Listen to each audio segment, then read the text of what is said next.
নমস্কার বন্ধুরা, বাঙালির ঘরকন্যায় সকলকে স্বাগত।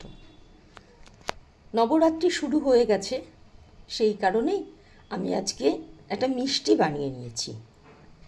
মিষ্টিটা ভীষণ সহজ তৈরি করা এবং উপকরণও খুব একটা কিছু লাগবে না।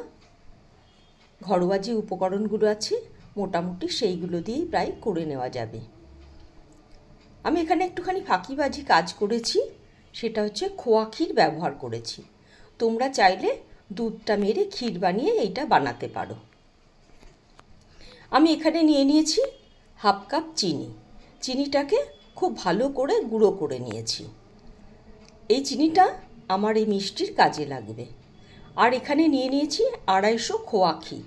ওই যে আগেই বললাম না, একটু ফাঁকিবাজি কাজ করেছি, কারণ দুধটাকে জাল দিয়ে ক্ষীর করা অনেকটা সময় সাপেক্ষ, তারপরে আবার গ্যাসটাও অনেকটা পুড়বে, সেই কারণে খোয়া ক্ষীরটা আমি এখানে ব্যবহার করেছি।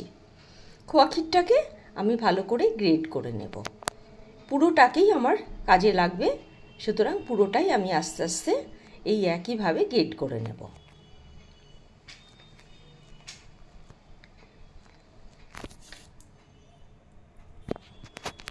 দেখো কত সুন্দর গ্রেট হয়েছে। আর বাকি যেটা আছে সেটাকেও আমি করে নিয়েছি। এবার এখানে আমুল দুধ ব্যবহার করছি আমি এই 3 থেকে 3.5 চামচ মতো, কারণ এতে টেস্টটা আরও বেশি ভালো হবে সেই কারণেই। আর এর সঙ্গে মিশিয়ে দেব চিনির গুঁড়োটা। চিনির গুঁড়োটা খুব একটা বেশি দেব না, কারণ যেহেতু আমুল রয়েছে সেই জন্য এখানে চিনির গুঁড়োটা একটু কমই দিচ্ছি। তোমরা তোমাদের মিষ্টির স্বাদ অনুযায়ী চিনির গুঁড়োটাকে ব্যবহার করে নেবে, তবে অবশ্যই চিনিটাকে গুঁড়ো করে নিও, গোটা চিনি দিও না। আর নিয়েছি লিকুইড দুধ 1 কাপ। এটাকে ভালো করে জাল দিয়ে ঠান্ডা করে তারপরে এটা এর মধ্যে দিয়ে এবার খুব সুন্দর করে এটাকে মিশিয়ে নেব চামচের সাহায্যে। পুরোটা গলে যাবে না, কিন্তু মিশে যাবে। এইভাবে পুরোটাকেই সুন্দর করে মিশিয়ে নিতে হবে। হয়ে গেছে মিশিয়ে নেওয়া।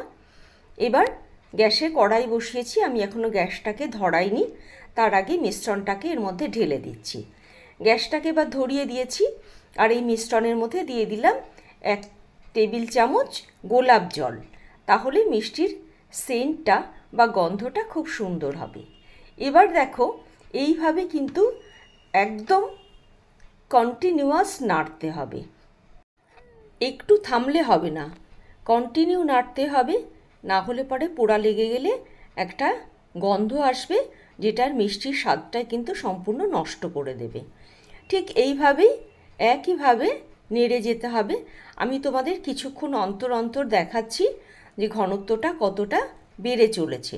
দেখো আগের থেকে অনেকটা ঘন হয়ে এসেছে, কড়াই থেকে কিন্তু বেশ কিছুটাই আস্তে আস্তে উঠে আসছে। এটা আরও নাড়তে হবে, কারণ এখনও কড়াইয়ে দেখছি 2-1 ফোঁটা করে লেগে যাচ্ছে। এটাকে একেবারে পুরোটা শুকিয়ে নেব না, কিন্তু কড়াই থেকে যখন উঠে আসবে তখন বুঝতে হবে এটা হয়ে গেছে। এবার দেখো পুরোটাই কিন্তু কড়াই থেকে উঠে এসেছে, সুতরাং এবার কিন্তু বুঝতে হবে এটা হয়ে গেছে। এবার গ্যাস অফ করে দিয়ে আমি এটাকে ঠান্ডা করে নেব। হয়ে গেছে ঠান্ডা করে নেওয়া। এবার আমি ওই মিশ্রণটাকে নিয়ে খুব ভালো করে একটু মেখে নেব। যত সুন্দর মাখা যাবে তত কিন্তু একটা নরম ভাব আসবে। এবার আমি দুটো ভাগ করে নিলাম, একটা বেশি আর একটা কম। যেটা বেশি সেটা সাইডে রেখে দেব, যেটা কম তাতে আমি খুব সামান্য পরিমাণে একটু ফুড কালার মিশিয়ে দেব। তোমরা তোমাদের ইচ্ছা মতো যে কোনো কালার তোমরা মিশিয়ে দিতে পারো, অরেঞ্জ, ইয়েলো, রেড, গ্রিন, যেটা তোমাদের মনে হবে। এবার এটাকে খুব ভালো করে এর সঙ্গে মেখে নেব, যাতে কালারটা চারিদিকে ছড়িয়ে যায়। হয়ে গেছে মাখা। এবার আমি এখানে একটা প্লাস্টিক নিচ্ছি, প্লাস্টিকটা ধুয়ে পরিষ্কার করে নিয়েছি। এবার এই প্লাস্টিকের ওপরে যেটা কালার ছাড়া সেই মণ্ডটা নিয়ে এবার এটাকে হাত দিয়ে চেপে চেপে একটুখানি ছড়িয়ে নেব। আগে ছড়িয়ে নিয়ে তারপরে বেলনি দিয়ে এটাকে আস্তে আস্তে বেলে একটু বড় করব। আমি এখানে থিকনেসটা খুব বেশি মোটাও রাখছি না, আবার খুব সরুও রাখছি না, মাঝারি সাইজের থিকনেস আমি এখানে রাখছি। এইভাবে আলতো করে একটু সাবধানে এটাকে বেলে নিতে হবে। আমি একটু ঘুরিয়ে নিলাম, এই পাশটাও আবার একটুখানি চাপ দিয়ে আলতো করে বেলে নেব।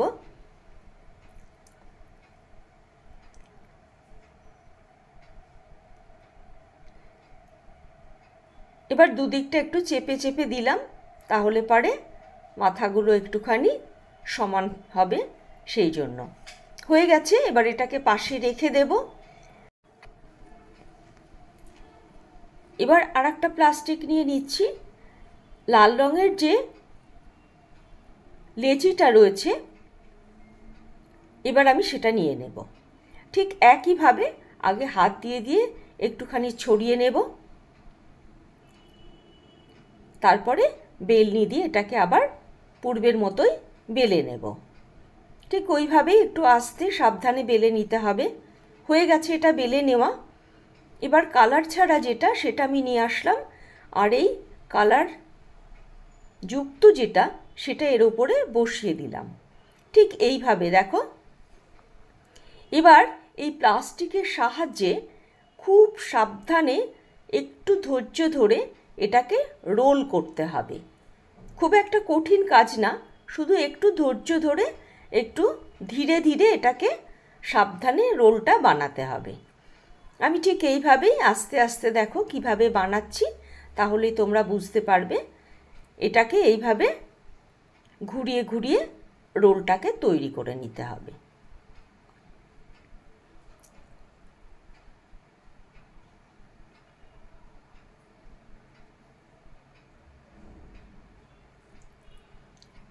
হয়ে গেছে পুরো রোলটা তৈরি করে নেওয়া। এবার হাতের সাহায্যে একটুখানি এটাকে লম্বা করে নেব, ঘুরিয়ে ঘুরিয়ে আস্তে আস্তে এটাকে একটু লম্বা করে নিতে হবে।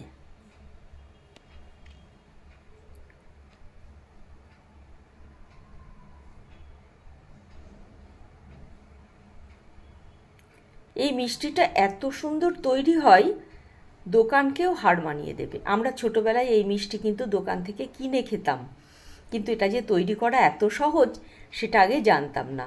আজকে নিজের হাতে বানিয়ে একটা আলাদা অনুভূতি এসছে। এবার এটাকে আমি ফ্রিজে 3 ঘন্টার জন্য রেখে দেব। 3 ঘন্টা পর আমি এটা তোমাদের দেখাচ্ছি কেমন হবে। দেখো 3 ঘন্টা পর ফিরে এসেছি, এটা পুরো সেট হয়ে গেছে। এবার আমি প্লাস্টিকটা সরিয়ে নিচ্ছি, আর এটাকে আমি আস্তে আস্তে কেটে নেব। ছুরিটাতে সামান্য একটুখানি ঘি মাখিয়ে দেব, তাহলে ব্যাপারটা স্মুথ হবে, এবং এটা আস্তে আস্তে কেটে নিতে হবে।